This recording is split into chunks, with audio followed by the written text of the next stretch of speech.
Hello, welcome to another episode of This, That, and the Other. And I got a hold of this program from a football league that started in 1991, called the World League of American Football, or WLAF.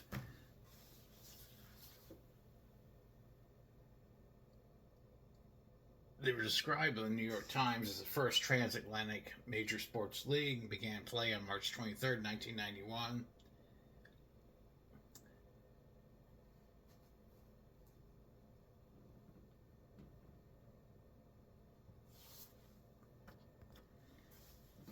Mike Lynn, who had been part of the Minnesota Vikings, ran the WLAF. It actually got started by Tex Schramm, and then he got the wheels rolling on it, and then dropped out. This league consisted of teams in the United States, teams in Europe, and one team in Canada. The teams was the Barcelona Dragons, and you had the Birmingham Fire, the Frankfurt Galaxy, London Monarchs. I'm gonna page through this and find the rest of the names of the teams in this league. Bear with me. There were 2, 4, 6, 8, 10 teams in that league. Just trying to keep going on this.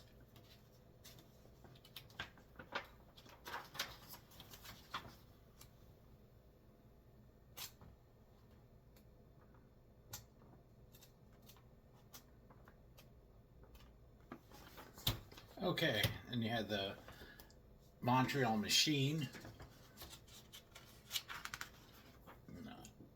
New York, New Jersey Knights, Orlando Thunder, Raleigh-Durham Skyhawks, Sacramento Surge, and San Antonio Riders. This program's a program for the Sacramento Surge playing the Raleigh-Durham Skyhawks, and that was the first year that they were in the league.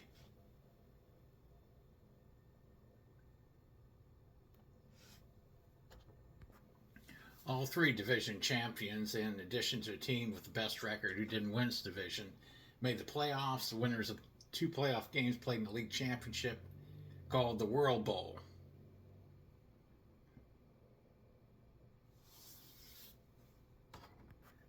World Bowl consists of London taking on Barcelona. London won 21-0.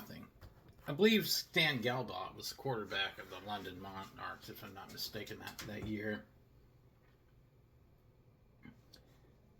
Following its first season, the WLAF was at risk of folding. It suffered a loss of nearly $7 million. None of its teams made a profit.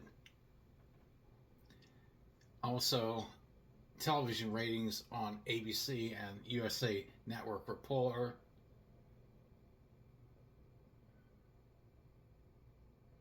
But the league overestimated the amount of revenue the WLAF would make.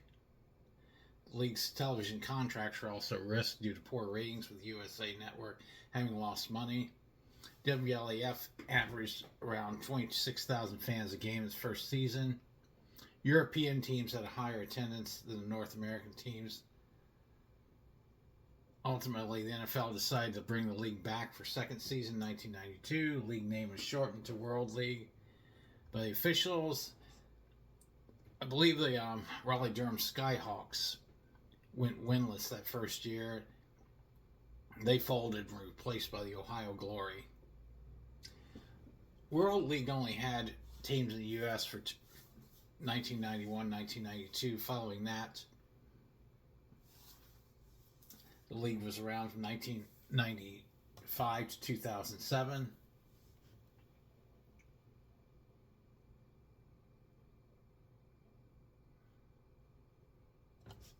Said 1995.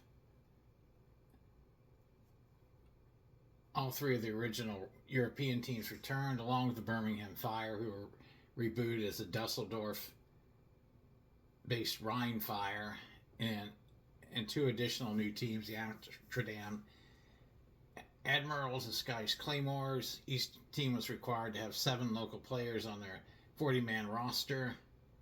Fox became a co-owner of the WLAF and a major financial contributor in return for broadcasting rights.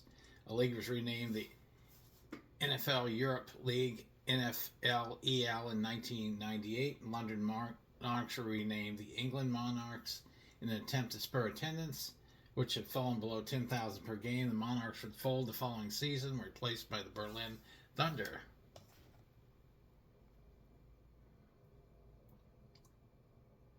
Claymores were replaced the following year by the Hamburg Sea Devils, which left the Amsterdam Admirals as the only team in the league not to be based in Germany.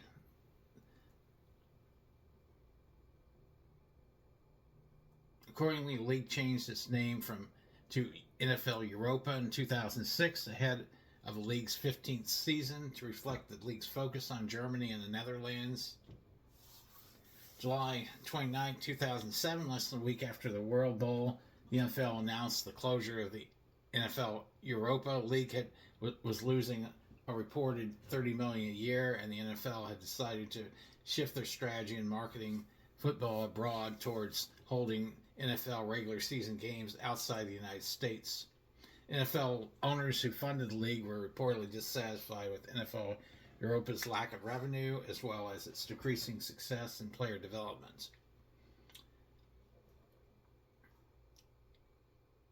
The league had nearly folded in 2003 when 8 of the 32 NFL owners voted against funding it, one short of the 9 votes needed to end the league, and its gradual progression into a German-dominated league had run counter to the NFL's goals of selling merchandise throughout the European continent.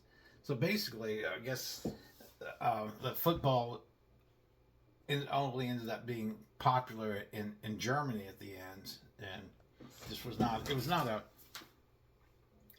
league was not a money maker. I think I watched one game, and it wasn't. I didn't think it was as good as the USFL. I liked the USFL better, the old USFL, the one from the 1980s. But anyway, this league, I'm actually surprised it lasted as long as it did. It's I guess because it was in Europe, but that attendance even went downhill after that. The first year, the European teams were doing the best in attendance. But, after the first 2 years, the U.S. teams were out, and so was that team in Montreal. So anyway, that's what I was able to find out on the WLAF, and there have been a lot of various leagues that have challenged the NFL. You've had the All-American Football Conference in the 1940s that merged with the NFL. You have the AFL, which also merged with the NFL in 1970. You've had the World Football League that folded after 2 years. You had the Continental Football League that was from the 60s. I think that was about a 4-year league before it folded. You had the USFL that folded after 3 years, and there have been other. You've had other leagues as well. These smaller leagues, some leagues I've never even heard of.